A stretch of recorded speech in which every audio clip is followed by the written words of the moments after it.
ታሪኩ የሚጀምረው በ1992 ዓ.ም በኮሎምቢያ ቦጎታ ከተማ ውስጥ ነው። ታሪኩ የሚያጠነጥነው ዶን ሉዊስ በተባለ ኃይለኛ የአደንዛዥ ዕፅ ነጋዴ ላይ ሲሆን እሱም በጭካኔው የሚፈራና የከዳውን ወይም ያላከበረውን ማንኛውንም ሰው ምህረት የማያደርግ በመባል ይታወቃል። አንድ ቀን ጠዋት ታማኝ ቀኝ እጁና የረጅም ጊዜ ጓደኛው ፋቢዮን ሊያገኘው ይመጣል። ከዓመታት ታማኝነትም በኋላ ፋቢዮ በመጨረሻ ከዚህ ሕይወት መውጣት እንደሚፈልግ ይነግረዋል። ከአመፅና ከደም ማፍሰስ ርቆ የተረጋጋ ሕይወት ከቤተሰቡ ጋር ለመኖር አስቧል። ዶን ሉዊስም ይህንን ውሳኔ የተቀበለ ይመስላል። እንዲያውም ግዛቱን እንዲገነባ የረዳውን ሰው ስለለቀቀ ትንሽ የሐዘን ስሜት ፊቱ ላይ ይታያል። ተነስቶም ፋቢዮን ያቅፈዋል። ይህም ሲታይ የመጎዳትና የብቸኝነት ስሜት ይመስላል። ነገር ግን ያ ሁሉ ሐዘን የማስመሰል ነበር። ስንብቱ እንደ እውነታው ከሆነ የመጨረሻው መጀመሪያ ነበር።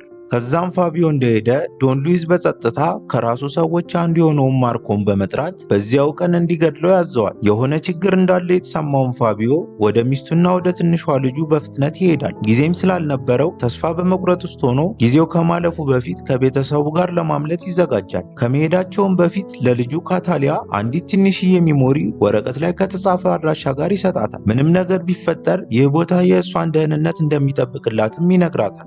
ብዙም ሳይቆይ የፈራው ነገር ደረሰ። የዶን ሉዊስ ሰዎች ቤቱ ደረሱ። ከፋቢዮም ጠባቂዎች አንዱ ወዲያውኑ በጥይት ተመቶ ተገደለ። ይህም እሱን የማምለጥ ዕድል ያሳጠዋል። ተጨንቆና በወታደር ቁጥር ተበልጦ ስለነበር ፋቢዮ ቤተሰቡን ከቤቱ ውስጥ ሆኖ ከመከላከል ውጪ ሌላ አማራጭ አልነበረው። ከዛም የተላኩት ነፍሰ ገዳዮች በሩን ሰብረው ገብተው ፋቢዮንና ሚስቱን በልጃቸው ፊት በጭካኔ ገደሏቸው። ከትንሽ ቆይታም በኋላ ማርኮ ወደ ካታሊያ ቀርቦ የያዘችውን ወረቀት እንድትሰጠው ይጠይቃታል። እሷም እጅ ከመስጠት ይልቅ በሚያስደንቅ ሁኔታ ታጠቃውና ከአካባቢው ታመልጣለች። የአባቷን የመጨረሻ ቃላትም እያስታወሰች ካታሊያ በውስጡ ምን እንዳለ ሳታውቅ ሚሞሪውን ለአንድ ባለስልጣን ትሰጠዋለች። የምትፈልገውም ነገር ቢኖር ልክ አባቷ እንዳዘዛት ወደ ደህና ቦታ የሚወስዳትን ፓስፖርት ብቻ ማግኘት ነበር። ከዛም መዳረሻዋ በዩናይትድ ስቴትስ ቺካጎ ከተማ ይሆናል። ይህም እንደገና አዲስ ሕይወት ለመጀመር እድል የሚሰጣት ተስፋ የምታደርግበት ቦታ ይሆናል። ብዙም ሳይቆይ ካታሊያ አንድ አሮጌ ሰፈር ደረሰች። ይህ ቦታ የቺካጎ በጣም አደገኛ የወሮበሎች ቡድን ዋና መስሪያ ቤት እንደሆነ ይነገራታል። በእጇ ካለችው ትንሽ የወረቀት በስተቀር ምንም ሳትይዝ ወደ አንድ ክፍል ትሄዳለች። እዚያም አሰቃቂ ድብደባን ትመለከታለች። አንድ ሰው የዕለት ክፍያውን ባለማቅረቡ እየተቀጣ ነበር። ቅጣቱን የሚፈጽመው ኤምሊዮ ሲሆን በከተማው ውስጥ በጣም ኃይለኛው የወሮበሎች ቡድን መሪ ነው። እሱም የፋቢዮ ወንድምና የካታሊያ አጎት ነው። የኤምሊዮ እናትም በትንሿ ልጅ ውስጥ እየተገነባ ያለውን ማዕበል ሳታውቅ ካታሊያን በሞቀ ሰላምታ ትቀበላታለች። ብዙም ሳይቆይ ካታሊያ ራሷን ወደ ገዳይነት ለመለወጥ ባላት ፍላጎት ተገፋፍታ ተዋጊ መሆን እንደምትፈልግ ለአጎቷ ትነግረዋለች። ህልሟም ኤምሊዮን ያስደነግጠዋል። አጎቷም እንዲህ ያለች ትንሽዬ ልጅ በደም በተነከረ መንገድ እንድትጓዝ አልፈቀደም። በምትኩም የተለየ የወደፊት ህይወት ሊሰጣት እንደሚችል ተስፋ በማድረግ ትምህርቷን እንድትቀጥል አጥብቆ ነገራት። ካታሊያ ግን ይህን ሐሳብ ተቃወመች። ብቸኛ ህልሟ የወላጆቿን ሞት መበቀል ነበር። ከዛም በግትርነቷ ተበሳጭቶ ኤምሊዮ ትዕግስት በማጣት ሽጉጡን አውጥቶ ይተኩሳል። ይህም በአካባቢው ሁከትና ፍርሃትን ፈጠረ። ከዛም በሁሉም የህይወት መንገድሽ በወንጀለኞችም ዓለም ውስጥ እንኳን ብትገቢ እውቀት አስፈላጊ ነው በማለት ይነግራታል። የኮሎምቢያና ታሪክም እዚህ ላይ ይጀምራል። ከ15 ዓመት በኋላ በካሊፎርኒያ ሁለት የትራፊክ ፖሊሶች በፓትሮል መኪናቸው ውስጥ በርገር እየበሉ ሳለ በድንገት አንድ በፍጥነት የሚጓዝ ተሽከርካሪ ይገጫቸዋል። ከመሪው ጀርባ ያለችውም ያደገችውና በሚያስደንቅ ሁኔታ በራስ መተማመን ያላት ካታሊያ ስትሆን በጣም ሰክራ ነበር። ግጭቱም አደጋ አልነበረም፣ ራሷን እንድትታሰርና ወደ እስር ቤት እንድትገባ ለማድረግ ነበር። በተመሳሳይ ሰዓት አንድ ታዋቂ ወንጀለኛ በዚያ ማቆያ ውስጥ ለጊዜው ታስሮ ነበር። በዚያ ምሽት ካታሊያ ብልህነቷና ቅልጥፍናዋን ተጠቅማ ከክፍሏ ታመልጣለች። በሩን የከፈተችውም በፀጉር ማስያዣዋ ብቻ ነበር። ወደ ኤሌክትሪክ ክፍሉም ሾልካ ገብታ በአየር ማናፈሻው በኩል መንገዷን ቀጠለች። በጥቂት ደቂቃዎች ውስጥም ረዥም ፀጉር ያለው አንድ ግዙፍ ሰው በጥይት ተመቶ ይሞታል። ይህም የግድያ ድርጊት ወዲያውኑ በባለስልጣናቱ መካከል ጥርጣሬን ይቀሰቅሳል። ፖሊሶችም ገዳዩን ለመፈለግ እስር ቤቱን ዘጉት። ከዛም ፍተሻቸውን ቀጠሉ። ነገር ግን የካታሊያን ክፍል ሲፈትሹ ሁሉም ነገር እንደነበረ ያገኙታል። እሷም ምንም እንዳልተፈጠረ ሆና የመኝታ ልብሷን ለብሳ ተኝታ ነበር። በማግስቱም ጠዋት ሮስ ጄምስ የተባለ መርማሪ ፖሊስ ባለፈው ምሽት የተፈጠረው ሚስጥራዊ ግድያ ለመመርመር ደረሰ። የወንጀሉን ቦታን ሲያጠናም በተጎጂው አካል ላይ የተተወ አንድ የተለየ ምልክት አስተዋለ። ይህም ምልክት ከዚህ በፊት ካልተፈቱ ግድያዎች ጋር የተያያዘ እንደሆነ እንዲያምን ያደርገዋል። ሁሉም ከደረታቸው ላይ ተመሳሳይ ፊርማ ነበራቸው። በተመሳሳይ ሰዓት ሮስ ጄምስ በእስር ቤት ውስጥ ምርመራውን ሲቀጥል፣ ካታሊያ ምንም ጥርጣሬ ሳትፈጥር በህዝቡ መካከል በሰላም ወጥታ ትሄዳለች።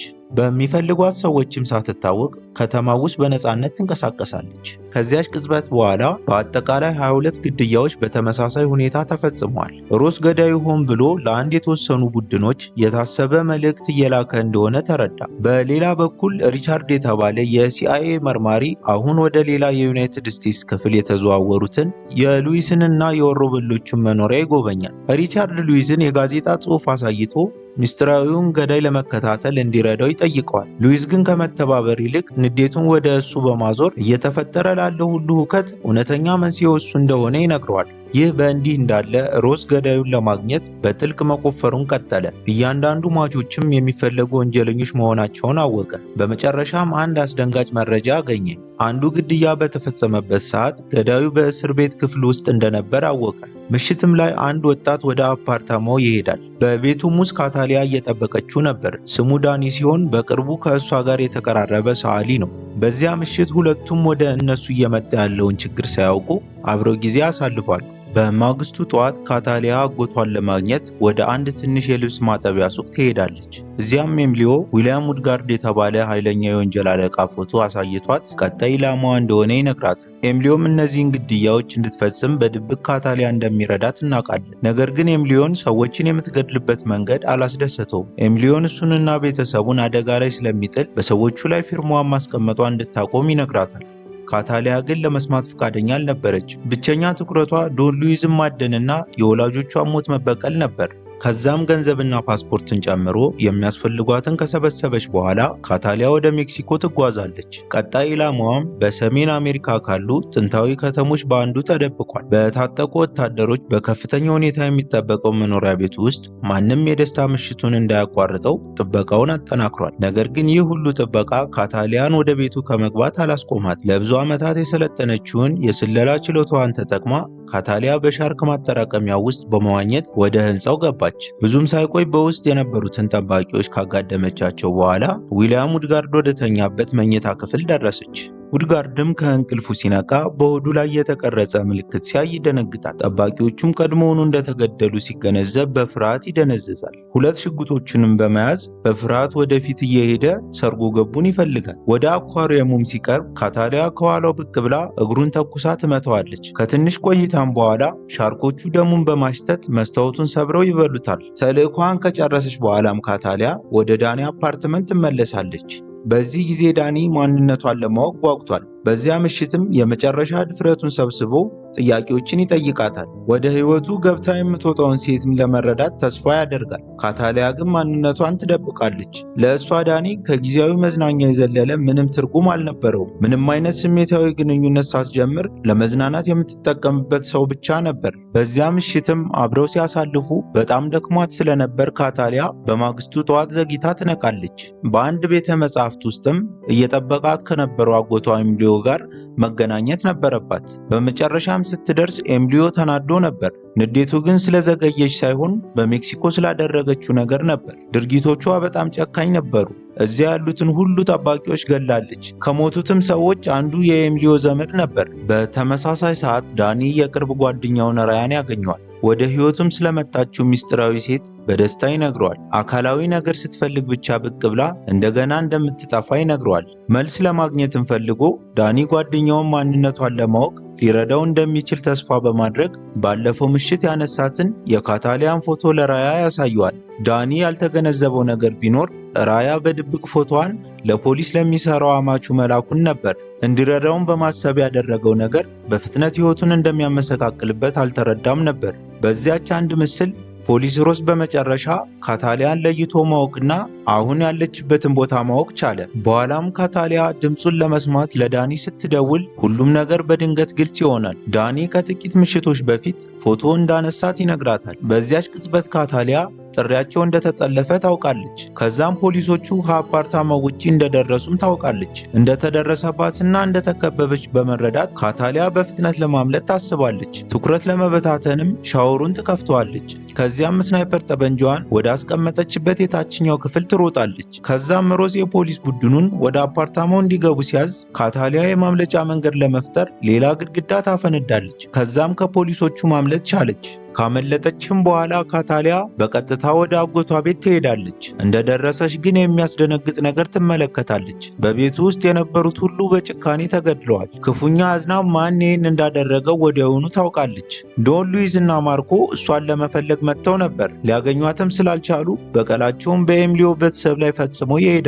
ምሽትም ላይ ካታሊያ ወደ መርማሪ ሮዝ ቤት ትሄዳለች። ከዛም በቀጥታ በማግኘት ዶን ሉዊዝ የሚገኝበትን ቦታ ትጠይቀዋለች። ካታሊያ ሮዝም ሊረዳት ፈቃደኛ ካልሆነ ቤተሰቡ ቀጣይ ኢላማዋ እንደሚሆን ትነግረዋለች። በሚቀጥለውም ቀን ሮዝ ለቤተሰቡ ደህንነት በመፍራት በዶን ሉዊዝ የሚመራውን የወንበዴ ቡድን ግዛት በደንብ የሚያውቀውን ሪቻርድን ለመጠየቅ ይሄዳል። ነገር ግን ሪቻርድ ወንበዴዎቹ ስለሚገኙበት ቦታ ምንም ነገር ለመናገር ፈቃደኛ አልነበረም። መርማሪ ሮዝም ቤተሰቦቹ አደጋ ላይ እንደሆኑ በመንገር ሐሳቡን ሊያስቀይረው ሞከረ። እሱ ግን ሐሳቡን ለመቀየር ፈቃደኛ አልነበረም። ከዛም በድንገት በመስኮት በኩል በተተኮሰ ተኩስ የእሱ ፎቶ በጥይት ሲመታ በመደንገጥ ሐሳቡን ቀይሮ ሁሉንም ነገር ለመናገር ይስማማል። ከዛም ለካታሊያ የሚያስፈልጋትን መረጃና እንድታሸንፍ የሚረዳትን ዘመናዊ መሳሪያዎች ይሰጣታል። ካታሊያም በሁለቱ ታማኝ ውሾቿ ታጅባ ያለ ፍርሃት ወደ ተነገራት ቦታ ትሄዳለች። ቤተሰቧን ካጣችም በኋላ ከባድ የበቀል ስሜት ውስጥ ገብታለች።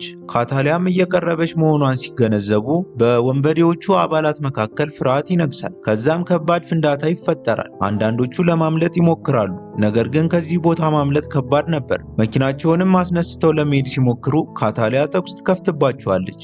ድንገተኛውም ጥቃት ሁሉንም ነገር ወደ ሁከት ይለውጠዋል። ዶን ሉዊዝም ደንግጦ ማርኮን ደህንነቱ ወደሚጠበቅበት ቦታ እንዲወስደው ያደርገዋል። ከዛም እሱ ወደ ኋላ ተመልሶ ካታሊያን ለመጋፈጥ ይሄዳል። በንዴትና በሐዘን ውስጥም ያለችው ካታሊያ የቀሩትን ጠባቂዎች ትገድላለች። ማንም ሰው በሕይወት እንዲተርፍም አትፈልግም ነበር። ከዛም ማርኮ ብቻውን ይቀራል። መውጫ መንገድም ስላልነበረው ፊት ለፊት ካታሊያ ጋር መዋጋት ይጀምራል። በመጨረሻም ካታሊያ አሸንፈው በራሱ መሳሪያ አንገቱን ወግታ ትገድለዋለች። ብዙም ሳይቆይ ዶን ሉዊዝ በፍርሃት እየተንቀጠቀጠ ለማምለጥ ሲሞክር እንመለከታለን።